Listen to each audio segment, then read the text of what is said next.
আচ্ছা, মাঝে মধ্যে পুরোনো দিনগুলোতে ফিরে যেতে ইচ্ছে করে না? অতীতের পথ দিয়ে চলা, একটু নস্টালজিয়া, সেই আগেকার মতো হাতে হাত ধরা, একসাথে রিক্সায় চাপা, বা জাস্ট একটু দেখা করা। কি ভাবছি, প্রেমে পড়া বারণ? না, তাহলে বলি, আজকে যে গল্পটার কথা বলবো, অভিষেক চট্টোপাধ্যায়ের লেখা, সেটা ঠিক আপনার জন্য। কেন জানেন?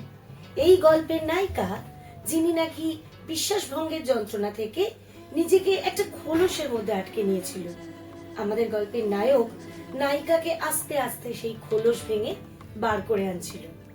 নায়ক কিন্তু নিজেও বিশ্বাসভঙ্গের যন্ত্রণা অনুভব করেছিল কোনো এক সময়।